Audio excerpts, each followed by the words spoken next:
There's just one more thing. It comes in colors. So in addition to silver, we have gold. But there is one more thing. This is the new iPod Shuffle. But there is one more thing. It's an all-new MacBook. Again, but we do have one more thing. Build a video camera right into the new iPod Nano. But there is one more thing. FaceTime video calling.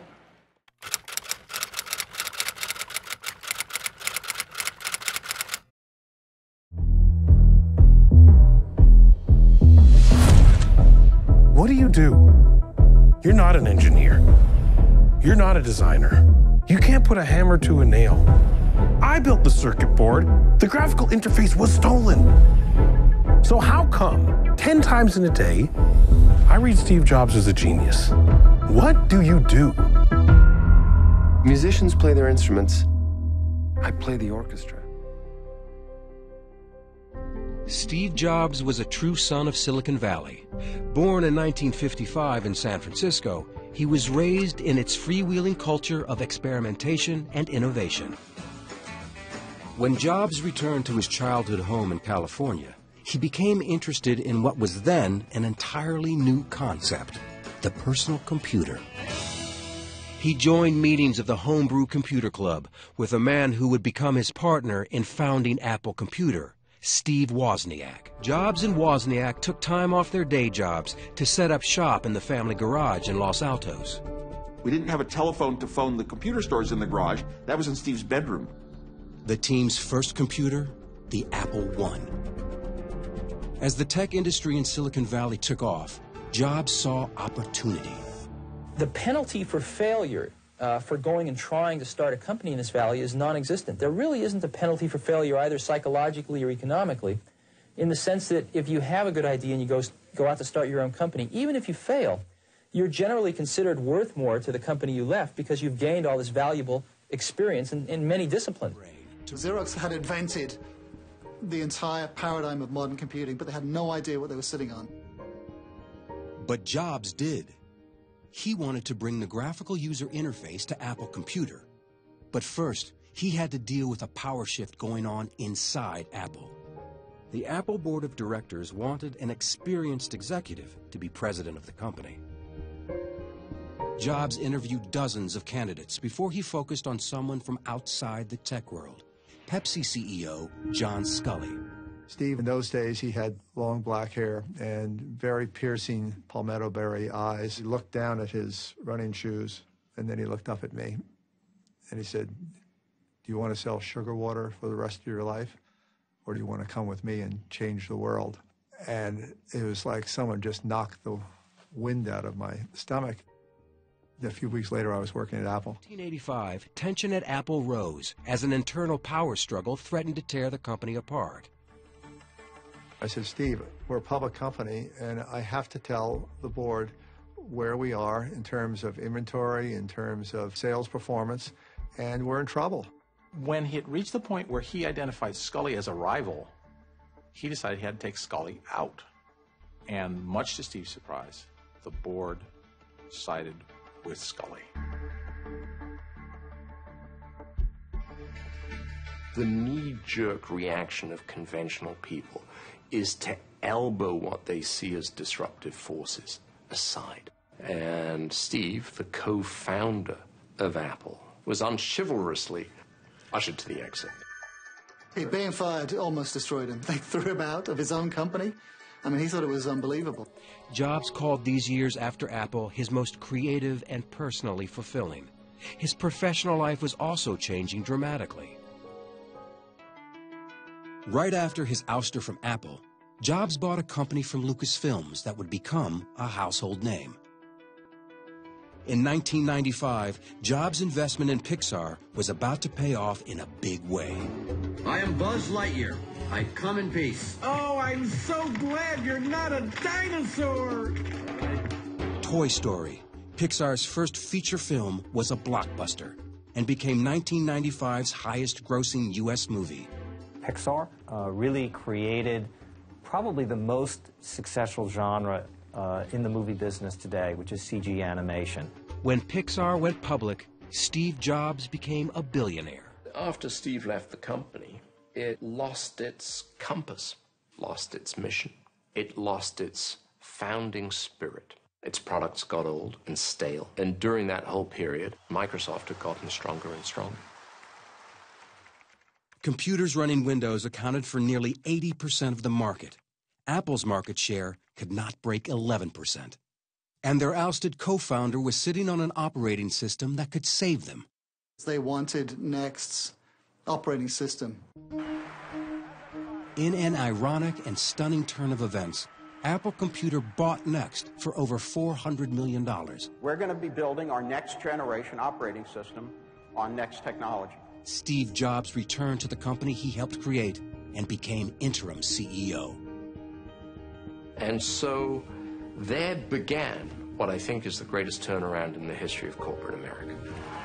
Once back at Apple, Jobs' characteristic flair for marketing came back in full. 2, 3, 4!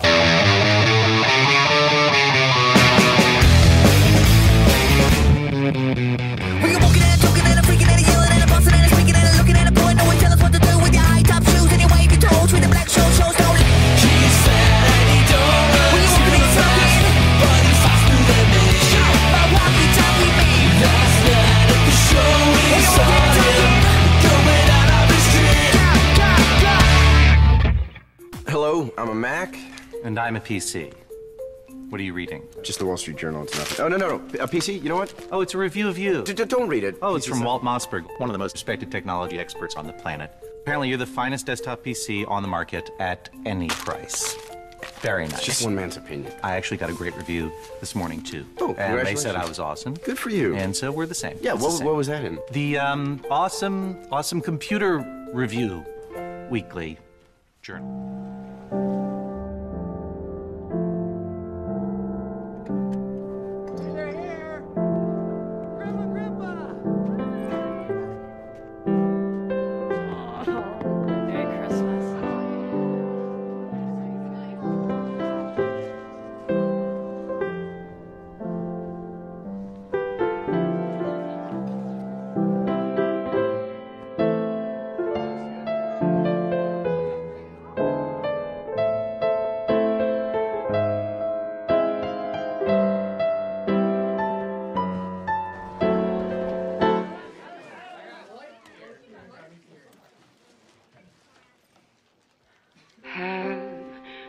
A merry little Christmas. Let your heart be light. From now on, our troubles will be out of sight.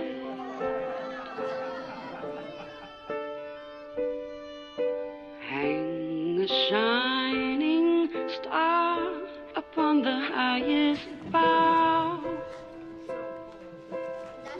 and have yourself a merry little Christmas now. Steve Jobs once said that people don't know what they want until you show it to them. And with incredible, almost spooky consistency, Jobs has produced new products that consumers discovered they really, really wanted. Well, now, just hours ago, Steve Jobs has resigned as chief executive of Apple, the company he built, just a month after Apple announced astronomical third-quarter profits of more than $7 billion. I'd like to take a moment and thank everybody in the Apple community for the heartfelt support I got, too. It really meant a lot. And I'd also like to especially thank Tim Cook and the entire executive team of Apple. They really rose to the occasion and ran the company very ably in that difficult period. So thank you, guys. Steve Jobs, the American innovator and co-creator of Apple, has died tonight at the age of 56 after a long battle with pancreatic cancer. Jobs resigned from day-to-day operations at Apple in August, but he retained the title of chairman of the board. His personality, sense of style, and meticulous attention to design created one of the world's largest corporations and changed the way that millions of people communicate and create. A piper played just outside Apple's headquarters as admirers left messages of condolence.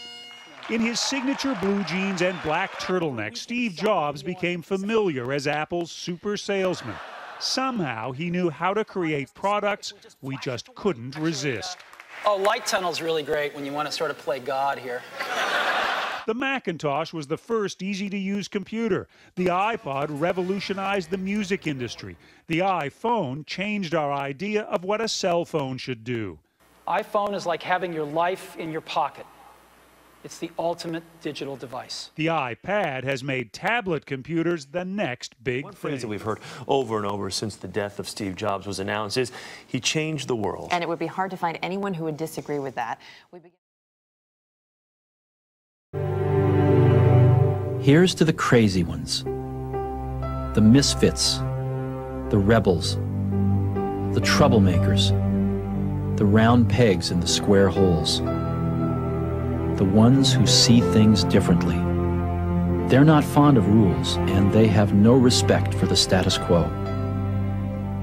You can quote them, disagree with them, glorify or vilify them. About the only thing you can't do is ignore them. Because they change things. They push the human race forward. While some may see them as the crazy ones, we see genius. Because the people who are crazy enough to think they can change the world are the ones who do.